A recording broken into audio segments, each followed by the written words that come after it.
മക്കയിലെ ആ തെരുവിലൂടെ പ്രവാചകൻ സ്വല്ലല്ലാഹു അലൈഹി വസല്ലമ നടന്നു പോകുമ്പോൾ എന്നും ആകാശത്തു നിന്ന് എന്ന പോലെ മാലിന്യങ്ങൾ അദ്ദേഹത്തിന്റെ ദേഹത്തേക്ക് പതിക്കുമായിരുന്നു. ഒരു വൃദ്ധയായിരുന്നു ഇതിന് പിന്നിൽ. പ്രവാചകനോടുള്ള വെറുപ്പും വിദ്വേഷവും തീർക്കാൻ അവർ കണ്ടെത്തിയ മാർഗമായിരുന്നു അത്. പ്രവാചകൻ സ്വല്ലല്ലാഹു അലൈഹി വസല്ലമ ഒരിക്കൽ പോലും ആ വീടിന് നേരെ ദേഷ്യത്തോടെ നോക്കുകയോ ഒരക്ഷരം പരിഭവമായി പറയുകയോ ചെയ്തില്ല.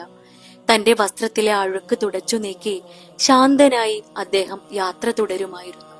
ഒരു ദിവസം ആ വഴിയിലൂടെ പോയപ്പോൾ മുകളിൽ നിന്ന് ഒന്നും വന്നില്ല. പിറ്റേന്നും അത് ആവർത്തിച്ചു. തന്നെ എന്നും മാലിന്യം കൊണ്ട് സ്വീകരിച്ചിരുന്ന ആ സ്ത്രീയെ കാണാതായപ്പോൾ പ്രവാചകന്റെ ഉള്ളിൽ ഉയർന്നത് പ്രതികാര ചിന്തയല്ല, മറിച്ച് ആശങ്കയായിരുന്നു. അദ്ദേഹം ആ സ്ത്രീയുടെ വീട്ടിലേക്ക് ചെന്നു. രോഗശയ്യയിൽ കിടന്ന ആ വൃദ്ധ വാതിൽക്കൽ പ്രവാചകനെ കണ്ടപ്പോൾ ഭയന്നുപോയി. തന്നെ ഉപദ്രവിക്കാനായിരിക്കും അദ്ദേഹം വന്നതെന്ന് അവർ കരുതി. പക്ഷേ പ്രവാചകൻ ചെയ്തത് മറ്റൊന്നായിരുന്നു. അദ്ദേഹം അവരുടെ അരികിലിരുന്ന് സുഖവിവരങ്ങൾ അന്വേഷിച്ചു. അവർക്ക് വേണ്ട പരിചരണവും മരുന്നും നൽകി ഒരു മകനെ എന്ന പോലെ കൂടെ നിന്നു. തന്നെ ഇത്രയും കാലം ഉപദ്രവിച്ച ഒരാളോട് ഇത്രയും വലിയ കരുണ കാണിക്കാൻ ഒരാൾക്ക് എങ്ങനെ കഴിയുമെന്ന് ആ സ്ത്രീ അത്ഭുതപ്പെട്ടു. അവരുടെ ഉള്ളിലെ വെറുപ്പിന്റെ മഞ്ഞുപാളികൾ ആ സ്നേഹത്തിന് മുന്നിൽ ഉരുകിത്തീർന്നു.